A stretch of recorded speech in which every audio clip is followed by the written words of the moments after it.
ಏನು ಬೇಕು ಹೇಳಿ ನಿಮ್ಗೆ ಅದನ್ನು ನಾನು ಫಲಿತಾಂಶದ ನಂತರ ರಾಜ್ಯ ರಾಜಕೀಯದಲ್ಲಿ ಏನಾದರೂ ಇದು ಹೆಂಗೆ ಫಲಿತಾಂಶ ಅಂದರೆ ಶಿಗ್ಗಾಂವ್ ಗೆದ್ಮೇಲೆ ಏನು ರಾಜಕೀಯ ಮೇಲೆ ಬೀರ್ತಾ ಇದು ಸಂಬಂಧ ಇಲ್ಲ. ಒಂದು ಉಪಚುನಾವಣೆ ಭಾಳ ಆಕಸ್ಮಿಕ, ಯಾರ್ದಾರ ನಿಧನ ಆದಾಗ ಇದು ಆಗೋದು ಸಹಜ. ಇದು ಯಾರು ಫಲಿತಾಂಶದ ಮೇಲೆ ಏನು ಇದು ಪ್ರಭಾವ ಬೀರೋದಿಲ್ಲ. ಬಟ್ ಎರಡು ನಾವೇ ಗೆಲ್ತೀವಿ. ಇಲ್ಲಿ 3 ಗೆದ್ದಿದ್ದೀವಿ, ಅಲ್ಲಿ 2 ಗೆದ್ದಿದ್ದೀವಿ ಅಷ್ಟೇ. ಮತ್ತೇನಿದೆ. ಕಂಟಿನ್ಯೂ ಕ್ಷೇತ್ರದಲ್ಲಿ ಪ್ರಚಾರ ಮಾಡಿದ್ರೆ ಸರ್? ಹಾಂ, ಕಂಟಿನ್ಯೂ ಆಗಿ ಕ್ಷೇತ್ರದಲ್ಲೇ ಇದ್ರಿ? ಇರಬೇಕಲ್ಲ. ಅದು ನಾನು ಹಿಂದಿನ ಉಸ್ತುವಾರಿ ಸಚಿವನಾಗಿದ್ದೆ ಇಲ್ಲಿ ಒಂದು 11 ತಿಂಗಳು. ಗೆಲುವಿನ ನಿರೀಕ್ಷೆ ಎಷ್ಟು ಅಂತರದಲ್ಲಿರ್ಬೋದು? ನೋಡಿ ಮತದಾನ ಮಾಡೋದ್ರ ಮೇಲೆ ಆಗ್ತದೆ. ಗೆಲುವು ಮಾತ್ರ ನಿಶ್ಚಿತ ಕಾಂಗ್ರೆಸ್ಸಿಗೆ ಆಗ್ತದೆ. ಇದರಲ್ಲಿ 2 ಮಾತಿಲ್ಲ. 2 ಆಗುತ್ತೆ. 1 ಆಗೋದಿದ್ರೆ ಮತ್ತೆ ಯಾಕೆ ನಿಮ್ಗೆ ಹೇಳ್ತಿದ್ವಿ? 2 ಗೆಲ್ತೀವಿ ನಾವು ಸರ್. ಈಗ ರಾಜ್ಯದಲ್ಲಿ ಸಿಲಿಂಡರ್ ಸಮಸ್ಯೆ ಭಾಳಷ್ಟು ಎದುರಾಗಿರುವಂಥ ಅಡುಗೆ ಮನೆ ಸಿಲಿಂಡರ್ 15 ದಿನ 20 ದಿನ ಬುಕ್ ಮಾಡಿದ್ರು ಕೂಡ ಹಾವೇರಿಯಲ್ಲಿ ಲಭ್ಯ ಆಗ್ತಿಲ್ಲ. ಬಟ್ ನೀವು ಒಬ್ಬ MP ಇದ್ದಾರೆ, ಸಂದರ್ಶನ ಮಾಡಿದ್ರ BJP ಅವ್ರದ್ದು? ಯಾರು ಸಿಕ್ಕರು ಹೇಳ್ರಿ ನೋಡೋಣ. ಯಾವಾಗ ಸಿಕ್ಕಿದ್ರು? ಏನು ಹೇಳಿದ್ರು? ಕೇಂದ್ರದಿಂದ ಕಳಿಸ್ತಾ ಇದ್ದೀವಿ ಅಂತ. ಎಲ್ಲಿ ಕಳಿಸಿದ್ದಾರೆ ಹೇಳಿ? ನಿಮ್ಮ ಹಾವೇರಿಯಲ್ಲೇ 14,000 ಜನ ಕಾಯ್ತಾ ಇದ್ದಾರೆ. ಒಬ್ಬ MP ಹೇಳ್ಬೇಕಲ್ಲ ಇದ್ರ ಬಗ್ಗೆ. ಮತ್ತು ನೀವು ತಿರ್ಗಾ ಕಾಂಗ್ರೆಸ್ದವ್ರಿಗೆ ಹಿಡಿತೀರಿ. ಅಲ್ಲ, ನಿಮ್ಮ ಸರ್ಕಾರ ಇರೋದೆಲ್ಲ ನಿಮ್ದು. ಸರ್ಕಾರ ಇದ್ರೆ LPG ನಾವು ತರಿಸ್ತೀವ? ಹಾಂ, ಹಂಗಾರ ಹೇಳ್ರಿ. ಅವ್ರು ಸಿಗಂಗಿಲ್ಲ, ನೀವು ಸಿಗ್ತೀರಂತಾರೆ ಹೇಳ್ರಿ. ಇನ್ನು ಅಂದ್ರೆ ನಾವು ಉತ್ತರ ಹೇಳ್ತೀವಿ.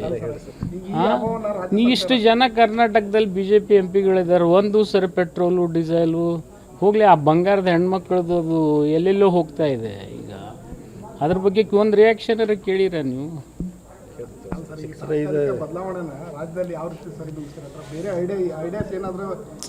ನೋಡಿ, ಕರ್ನಾಟಕದಲ್ಲಿ ಪಾರಂಪರಿಕವಾಗಿ ನಾವೆಲ್ಲ ಕಟ್ಟಿಗೆ ಮೇಲೇ ಜೀವನ ಸಾಗಿಸಿರ್ತಕ್ಕಂಥವ್ರು. ನಮಗೆ ಸ್ವಲ್ಪ ಕಷ್ಟ ಕಡಿಮೆ ಇದ್ದರೂ ಕೂಡ ಈ ಪಟ್ಟಣ ಪ್ರದೇಶದಲ್ಲಿ ಅದನ್ನು ಮಾಡಲಿಕ್ಕೆ ಸಾಧ್ಯ ಇಲ್ಲ. ಬಟ್ ಅವರು ಇದನ್ನು ತೀಕ್ಷ್ಣವಾಗಿ ಗಮನಿಸಬೇಕಾಗಿತ್ತು. ದುರ್ದೈವಶ ಈಗ ಇಡೀ ದೇಶನೇ ಇವತ್ತು ತಲ್ಲಣಗೊಂಡಿದೆ ಒಂದು ಯುದ್ಧದಿಂದ. ಅದು ನಮ್ಮ ಭಾರತ ದೇಶಕ್ಕೆ ಎಷ್ಟೋ ಪ್ರಭಾವ ಆಗಿದೆ. ಪಾಪ ಆಟೋ ಡ್ರೈವರ್ಸು, ಹೆಣ್ಮಕ್ಳು, ಅವರು ಗೋಳು ಕೇಳ್ತಕ್ಕಂಥವ್ರು ಇಲ್ಲ. ಇಲ್ಲಿ ನಮ್ಮ MP ಒಬ್ಬರು ರಿಯಾಕ್ಟ್ ಮಾಡ್ತಾ ಇಲ್ಲ. ನೀವು ಅವರು ಒಬ್ಬರನ್ನೂ ಹಿಡಿತಾ ಇಲ್ಲ. ತಿರ್ಗ ನಮ್ಮನ್ನೇ ಹಿಡಿತೀರಿ. ಸರ್, ಈ ನೇಕಾರಿಕೆ ಮೇಲೆ ಪರಿಣಾಮ ಬೀರುತ್ತೆ? ಎಲ್ಲದ್ರ ಮೇಲೆ ಬೀರುತ್ತೆ ರೀ, ಒಂದ್ರ ಮೇಲೆ ಯಾಕೆ? ಪಾಪ ಈಗ ಆಟೋ ಹೊಡಿ ಗಂಡ ಹೆಂಡತಿ ಕೂಡ ಪಾಳಿ ಹಚ್ಕೊಂಡು ನಿಂತಾರೆ. ಜವಳಿ ಖಾತೆ ಸಚಿವರಾಗಿ ಎಲ್ಲ ನನ್ನ ಜವಳಿ ಖಾತೆ ಕೊಟ್ಟ ಮೇಲೆ ನಾನೇನು ಆಕಾಶದಿಂದ ಹಿಡ್ಕೊಂಬರೋಕ್ಕಾಗತ್ತೆ? ಅದನ್ನೆಲ್ಲ MP ಕೇಂದ್ರ ಸರ್ಕಾರ ಕೇಳಬೇಕ್ರಿ. ಒಬ್ಬರು ಕೇಂದ್ರ ಸಚಿವರು ಅದಾರ ನಮ್ಮ ರಾಜ್ಯದೊಳಗೆ? ಇದ್ರ ಬಗ್ಗೆ ಒಂದು ರಿಯಾಕ್ಷನ್ ಕೊಟ್ಟಿದ್ದಾರ ನಿಮಗೆ?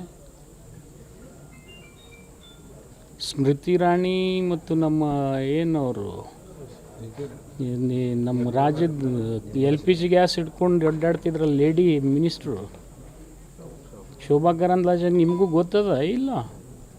ಮತ್ತು ಅವ್ರು ಎಲ್ಲಿದ್ದಾರೆ? ಮತ್ತು LPG ಗ್ಯಾಸ್ ಇಟ್ಕೊಂಡು ಅವರೇ ನಿಂದಿರ್ತಿದ್ರಲ್ಲ ಪಾರ್ಲಿಮೆಂಟ್ ಮುಂದೆ.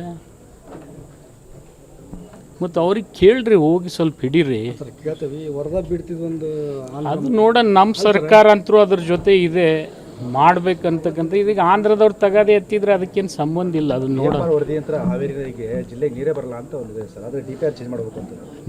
ಅದನ್ನ ಈಗ ನಾವು ಅಂತೂ ಇಚ್ಛಾಶಕ್ತಿ ವ್ಯಕ್ತಪಡಿಸಿದ್ದೀವಿ. ವರದಾ ನದಿ ಮಾಡಲೇಬೇಕು ಅಂಥೇಳಿ ಮಾಡ್ತೀವಿ.